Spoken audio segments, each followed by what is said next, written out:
सिरसा में अर्जुन चौटाला ने कांग्रेस पर लगाया भगदड़ का आरोप। भूपेंद्र हुड्डा और उदय भान को ठहराया जिम्मेदार।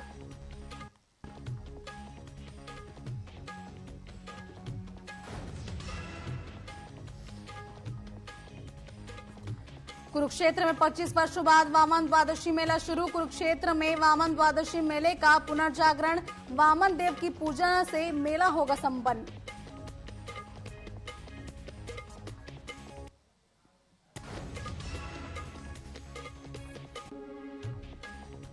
जालंधर में कांग्रेस का आपके खिलाफ प्रदर्शन। कांग्रेस ने नगर निगम दफ्तर पर लगाया ताला।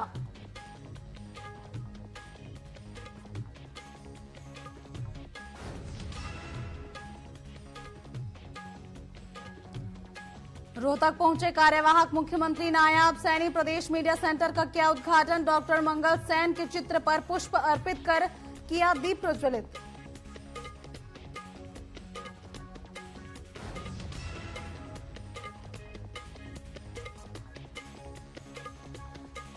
दयाल ने जेजेबी से चुनाव मैदान में उतरने का किया फैसला। रामेश्वर दयाल ने बावल सीट से किए रणनीति बनाई। डॉक्टर बनवारी लाल पर लगाया आरोप।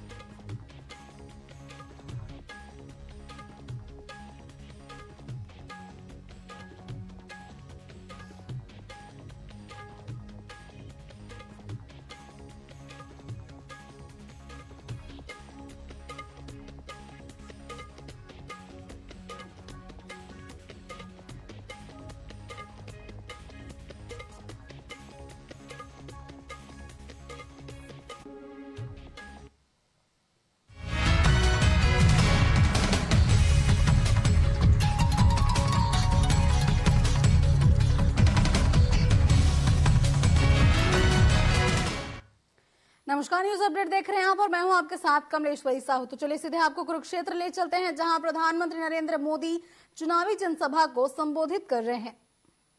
उस समय और तब जाकर के ओबीसी समाज को आरक्षण मिला जब भाजपा का समर्थन था। और आप ये भी याद रखिए, राजीव गांधी ने नेता विपक्ष के रूप में भी ऑपोजिशन लीडर के नाते पार्लियामेंट में उनका भाषण है, उन्होंने आरक्षण का पुरजोश विरोध किया था। उन्होंने एक इंटरव्यू में, ये शब्द उनके हैं, मैं बताता हूं, उन्होंने एक इंटरव्यू में कहा था, उन्होंने यहां तक कह दिया था, आरक्षण पाने वालों को बुद्धू तक कह दिया था। ये राजीव जी ने। एससी, एसटी, ओबीसी समाज का इससे बड़ा अपमान क्या हो सकता है। अब कांग्रेस का शाही परिवार फिर आरक्षण खत्म करने पर अड़ रहा है। लेकिन मेरी बात कांग्रेस कान खोल करके सुन ले, जब तक मोदी है,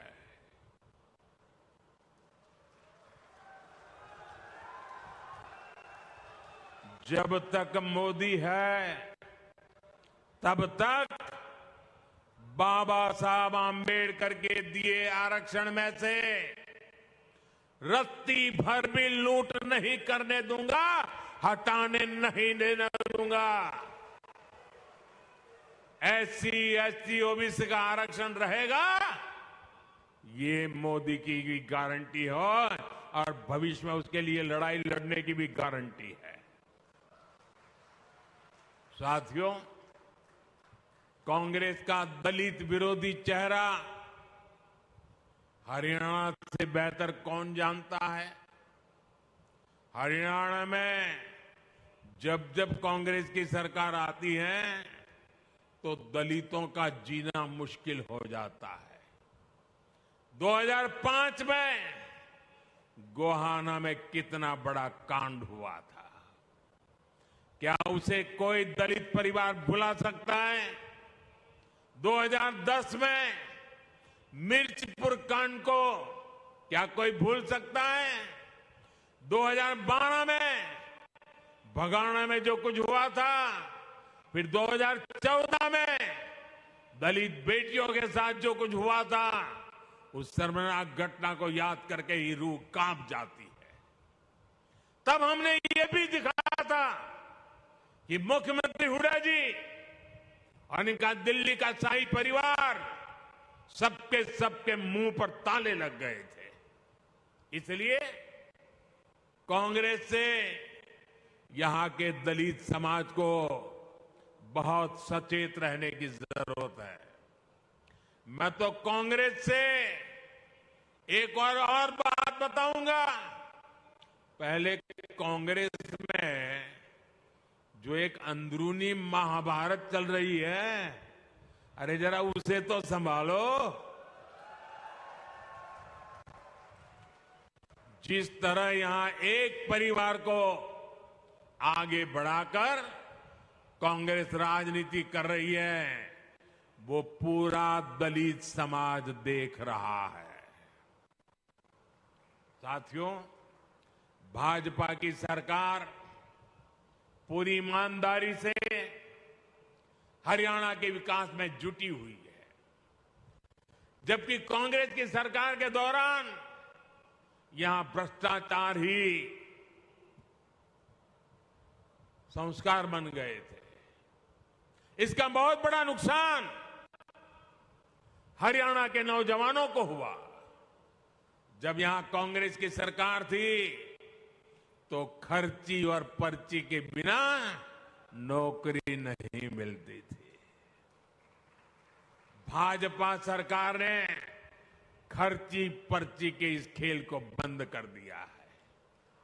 इसकी प्रशंसा आज पूरे देश में हो रही है। भाजपा सरकार ने पूरी पारदर्शिता से यहां करीब 1.5 लाख सरकारी नौकरियां दी है। अभी भी हमारे मुख्यमंत्री नायब सिंह सैनी जी 25,000 युवाओं को नौकरी देने जा रहे थे, लेकिन कांग्रेस के भर्ती रोको गैंग ने उसमें अड़ंगा डाल करके रख दिया। लेकिन हरियाणा के नौजवानों, आप चिंता मत करिए, 8 अक्टूबर के बाद फिर भाजपा सरकार बनेगी तो इसी कार्य से नए कार्यकाल का श्री गणेश किया जाएगा। साथियों, हरियाणा में तीसरी बार भाजपा सरकार आने का मतलब है सबका विकास, तेज विकास। तीसरे टर्म में कुरुक्षेत्र को सांस्कृतिक पर्यटन का बड़ा सेंटर बनाने का हमारा अभियान तेज होगा। गीता महोत्सव और ज्योतिसर अनुभव केंद्र यहां बन चुके हैं। संत रविदास जी के भव्य स्मारक पर भी काम शुरू हो चुका है। विकास कैसे हर काम तेजी से हो, इसके लिए तीसरी बार यहां पूर्ण बहुमत की भाजपा सरकार बनानी है। 5 अक्टूबर को कमल निशान पर उंगली दबानी है। आप सभी के आशीर्वाद फिर एक बार भाजपा सरकार बनाएंगे।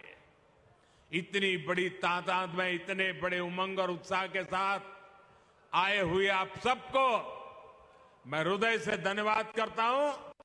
मेरे साथ बोलिए, भारत माता की। आवाज दूर दूर तक जानी चाहिए। भारत माता की, भारत माता की।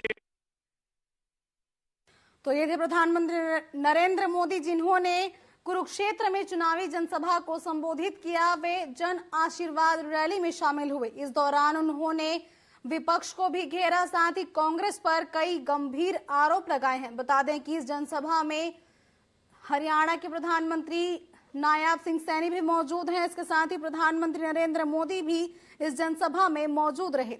चलिए बढ़ते हैं खबरों में आगे, जहां लाडवा में शनिवार को मुख्यमंत्री नायब सिंह सैनी ने विभिन्न गांवों का तूफानी दौरा कर मतदान की अपील की है। सीएम सैनी ने बताया कि भाजपा के सभी 90 निर्वाचन क्षेत्रों के उम्मीदवारों ने अपने नामांकन पत्र दाखिल कर दिए हैं और सभी भाजपा का चुनाव चिन्ह कमल लेकर चुनाव लड़ रहे हैं। उन्होंने दावा किया कि हरियाणा में भाजपा की सरकार बनेगी और प्रदेश में अभूतपूर्व विकास होगा। सीएम सैनी ने पीएम मोदी के तीसरी बार प्रधानमंत्री बनने की बात भी कही और कहा कि हरियाणा में भी भाजपा की तीसरी बार सरकार बनेगी।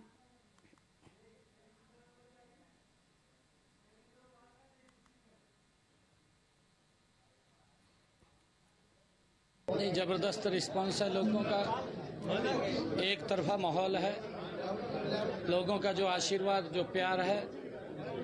2024 के तीसरी टाइम की भारतीय जनता पार्टी की सरकार के ऊपर मोहर है और जब 8 तारीख को रिजल्ट आएंगे, एक तरफा भारतीय जनता पार्टी तीसरी बार सरकार बना रही है। सभी नॉमिनेशन हो गए और कल प्रधानमंत्री जी की रैली है। हाँ, सभी हमारे प्रत्याशियों ने 90 के 90 स्थानों पे नॉमिनेशन फाइल किए हैं। मैं सभी को बहुत बहुत बधाई देता हूं, शुभकामनाएं देता हूं।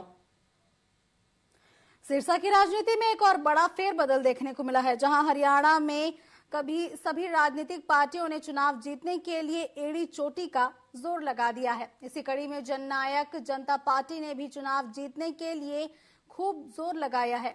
जननायक जनता पार्टी के राष्ट्रीय अध्यक्ष डॉक्टर अजय सिंह चौटाला के सिरसा आवास पर आज जननायक जनता पार्टी के साथ चौधरी रणजीत सिंह चौटाला के कार्यकर्ताओं और पदाधिकारियों की मीटिंग हुई। उसके बाद चौधरी रणजीत सिंह चौटाला के सिरसा आवास पर कार्यकर्ता और पदाधिकारियों की मीटिंग हुई। देवीलाल का परिवार पुणे इकट्ठा हुआ है। ये फैसला, जैसे चौधरी साहब कह रहे थे, बहुत पहले हो जाना चाहिए था, मगर समय को कुछ और मंजूर था। आज भी परिवार एकजुट हुआ है, इससे बहुत ताकत मिलेगी। दोनों सीटें हम बड़े जन समर्थन से जीतेंगे, बड़े मार्जिन से जीतेंगे।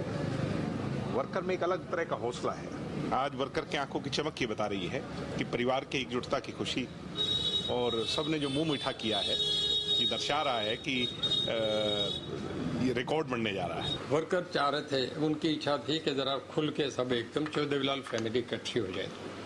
आज हम इकट्ठे हो गए, अजय दिग्विजय दोनों आ गए। पहले हम उधर गए, जो जितने रानिया के वर्कर थे वहाँ इकट्ठे हो रहे थे, उनको बुला के उन्होंने मैसेज दे दिया। कोई 400 वर्कर था कि जी जान साहब चाचा जी के साथ लग जाओ, जो देवीलाल फैमिली एक है, तुम इकट्ठे होकर काम करो। वही दोबारा हम इतिहास बनाए और फिर उसके बाद हम सारे इकट्ठे होकर आ गए। तो यहाँ सारा डबवाली का वर्कर था, उसको मैंने कह दिया अब इनके प्रोग्राम करो जी जान से, आज से तुम दिन रात तय कर दो, हमें दोनों सीटें डबवाली रानिया, ये समझो कि डबवाली रणजीत सिंह लड़ रहा है और रानिया दिग्विजय लड़ रहा है। ये करके एक मैसेज वर्कर सब समझते, तो उन्हें कहने की जरूरत ही नहीं थी, वो उनकी आत्मा की आवाज थी कि हम इकट्ठे।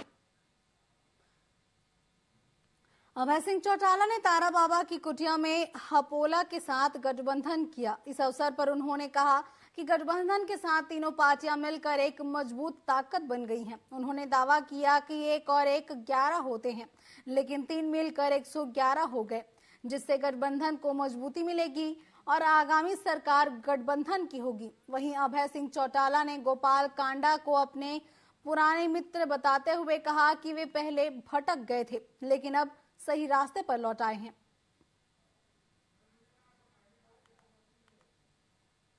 चाहे कार में गए हों, चाहे पैदल गए हों, वो संदेश देने का काम किया।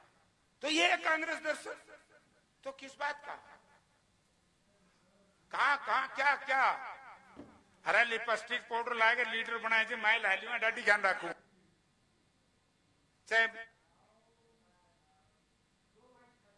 जालंधर में कांग्रेस पार्टी ने आम आदमी पार्टी के खिलाफ बड़ा विरोध प्रदर्शन किया है, जहां शहर में पानी की कमी, टूटी सड़कों और नगर निगम की अनियमितताओं को लेकर कांग्रेस ने नगर निगम आयुक्त कार्यालय पर ताला जड़ दिया। कांग्रेस नेता परहत सिंह ने आरोप लगाया कि आम आदमी पार्टी की सरकार के आने के बाद पंजाब की कानून व्यवस्था बिगड़ गई है और प्रगति की राह पर जाने के बजाय शहर वहीं के वहीं रुक गया है।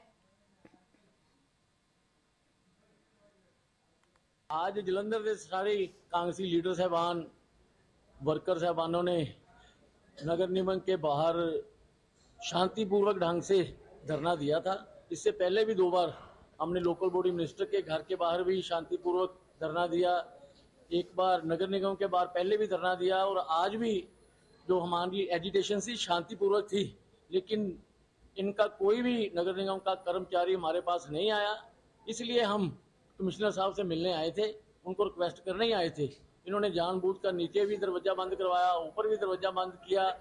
आज जलंधर के सारे कांग्रेसी लीडर साहबान, वर्कर साहबानों ने नगर निगम पृथला के पूर्व विधायक और कांग्रेस प्रत्याशी रघुवीर तेवतिया को पृथला ब्लॉक के 38 गांवों के सरपंचों ने अपना समर्थन दिया है। इस मौके पर पृथला के पूर्व विधायक रघुवीर तेवतिया ने सरपंचों को मिठाई खिलाकर पार्टी पटका पहनाकर कांग्रेस में शामिल किया और उन्हें पूरा मान सम्मान देने का वायदा किया।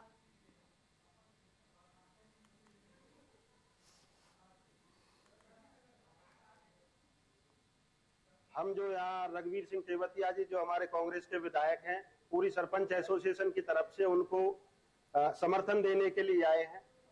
हमने पीछे 2 बार मीटिंग रखी थी कि भी अपने सरपंच साथियों के साथ मिलकर के कि इस चुनाव में क्या किया जाए, तो सभी ने एक मत होकर के ये निर्णय लिया कि भी हम कांग्रेस के साथ रहेंगे, अपने रघुवीर सिंह तेवतिया जी के साथ रहेंगे, क्योंकि हमने 2 साल का शासन 25 नवंबर 2022 को सरपंच नए बने थे। 2 साल का शासन बीजेपी का देखा, हम सिर्फ कागजों में सिमट के रह गए। पहले 2 लाख रुपए की बाउंडेशन हमारे ऊपर थी, फिर 5 लाख रुपए की लिमिट कर दी। आज हम सभी ने मिलकर, सभी सरपंच, पृथला ब्लॉक के सरपंचों ने सभी ने मिलकर एक कांग्रेस को समर्थन दिया है, रघुवीर सिंह तेवतिया जी को समर्थन दिया है। और उसका मुख्य कारण यह है कि हमारे पिछले समय में सरपंचों को कोई मान सम्मान नहीं मिला, ना ही हमारे कोई गांव का विकास हुआ। और इस बात को मद्देनजर रखते हुए हम ही सभी सरपंचों ने इकट्ठा होकर, हमारे प्रधान जी ने और पूरे सरपंचों ने इकट्ठा होकर यह निर्णय लिया है कि भाई हम पूरे जोर तोड़ से, पूरी ताकत के साथ में कांग्रेस को विजय बनाएंगे। पृथला विधानसभा क्षेत्र से कांग्रेस प्रत्याशी रघुवीर सिंह तेवतिया ने जलौली, मांदकौल और अवलालपुर में चुनावी प्रचार किया। इस अवसर पर गांव की 36 बिरादरी के लोगों ने उन्हें समर्थन दिया और पगड़ी बांधकर फूल के साथ, मालाओं के साथ उनका जोरदार स्वागत किया। इस दौरान उन्होंने कहा कि समूचे हरियाणा में कांग्रेस के पक्ष में लहर चल रही है और निश्चित तौर पर प्रदेश में हुड्डा की सरकार ही बनेगी।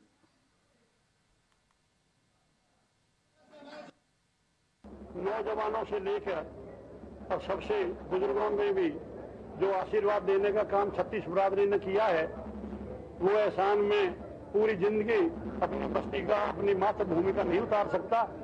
लेकिन मेरा प्रयास होगा, जो भी बस्ती का छोटे से छोटा और बड़े से बड़े हमारे सरदार जो भी आदेश देंगे, मेरी नीयत होगी उस काम को पूरा करने की।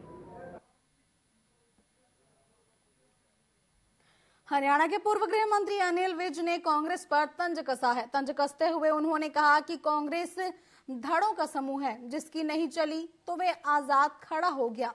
वहीं कांग्रेस केजरीवाल की जमानत पर उन्होंने कहा कि पहले वे जेल में थे, अब वो बेल पर हैं। इसके साथ ममता बनर्जी पर तंज कसते हुए उन्होंने बयान देने की बजाय त्याग पत्र देना चाहिए कहा।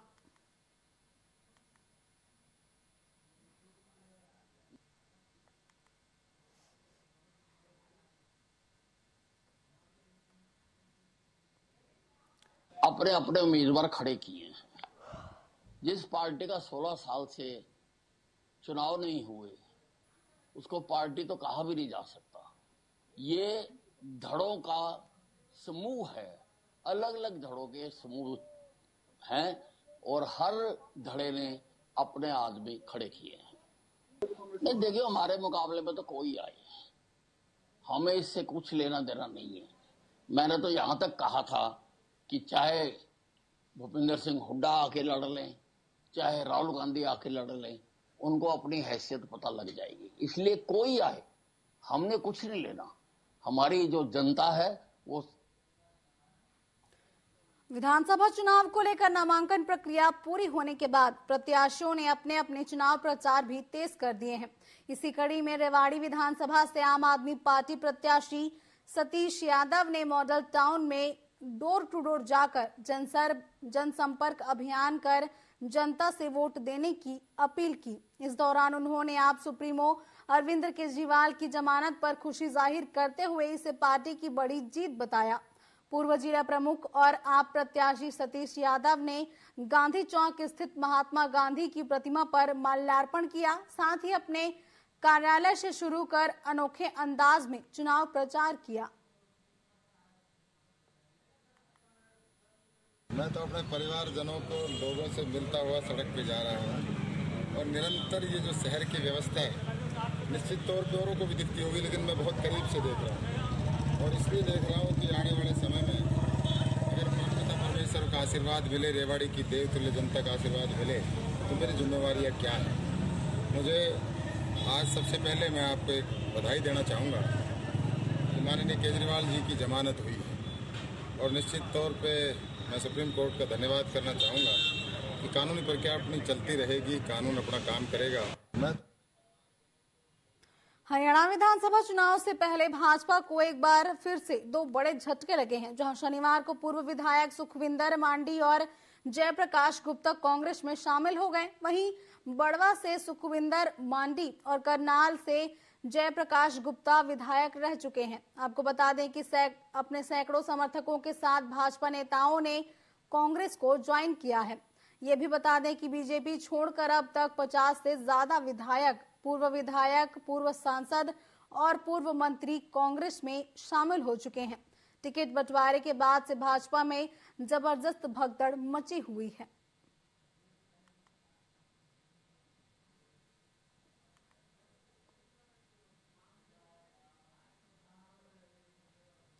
दिल्ली के सीएम अरविंद केजरीवाल को सुप्रीम कोर्ट ने सीबीआई की गिरफ्तारी मामले में जमानत दे दी है। इससे पहले उन्हें ईडी की गिरफ्तारी में भी जमानत मिली थी। अब जेल से बाहर आने का रास्ता भी उनके लिए साफ हो गया है। केजरीवाल की जमानत के बाद हरियाणा विधानसभा चुनाव में आपके प्रत्याशियों में खासा उत्साह देखने को मिल रहा है। अंबाला कैंट से पार्टी के प्रत्याशी राज कौर गिल ने हरियाणा में आपकी सरकार बनने का विश्वास जताया। इस दौरान उन्होंने कहा कि शेर बाहर आ चुका है और पार्टी 90 में से 90 सीटों पर जीत हासिल करेगी।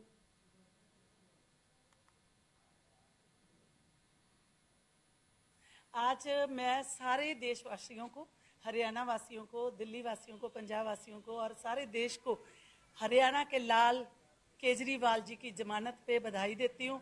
आज हमारे लिए बहुत खुशी का मौका है कि हरियाणा का शेर बाहर आ गया और जब शेर बाहर आके दहाड़ मारेगा तो हरियाणा के सारे लोग पहले ही तो डर के मारे ਉਹਨਾਂ ਨੂੰ ਅੰਦਰ ਕੀਤਾ ਤੇ ਡਰ ਹੀ ਸਤਾ ਰਿਹਾ ਸੀ ਉਹਨਾਂ ਨੂੰ, ਜਿਹੜਾ ਕਿਉਂਕਿ ਜਿਹਦਾ ਡਰ ਸਤਾਉਂਦਾ ਉਹਨੂੰ ਰੋਕਿਆ ਜਾਂਦਾ ਕਿਸੇ ਚੀਜ਼ ਤੋਂ। ਪਰ ਸੱਚ ਨੂੰ ਕਦੀ ਨਾ ਦਬਾਇਆ ਜਾ ਸਕਦਾ ਨਾ ਰੋਕਿਆ ਜਾ ਸਕਦਾ। ਸੱਚ ਨੇ ਸੱਚ ਹੀ ਰਹਿਣਾ ਤੇ ਅੱਜ ਸੱਚ ਦੀ ਜਿੱਤ ਹੋਈ ਹੈ ਤੇ ਸਾਡੇ ਸਾਰੇ ਕਾਰਿਆਕਰਤਾ ਦੇ ਵਿੱਚ ਬਹੁਤ ਖੁਸ਼ੀ ਹੈ ਕਿ ਸਾਡੇ ਪਾਰਟੀ ਸੁਪਰੀਮੋ ਸ਼੍ਰੀ ਅਰਵਿੰਦ ਕੇਜਰੀਵਾਲ ਜੀ ਹੈ ਜਿਹੜੇ ਉਹ ਬਾਹਰ ਆ ਗਏ ਨੇ ਤੇ ਸੱਚ ਦੀ ਜਿੱਤ ਹੋਈ ਹੈ। ਔਰ ਮੈਨੂੰ ਬਹੁਤ ਖੁਸ਼ੀ ਹੈ ਕਿ ਮੈਂ ਫਸਟ ਟਾਈਮ पार्टी वालों इलैक्शन कंटेस्ट कर रही हूँ अंबाला कैंट तो ते मेरे पार्टी सुप्रीमो आ जेडे साडे लई जेल चों बाहर आ गए ने ते हुण साडे हौसले पहला ही बुलंद सी ते हुण होर बुलंद हो गए। न्यूज अपडेट में फिलहाल बस इतना ही। आप बने रहिए TV24 के साथ। नमस्कार।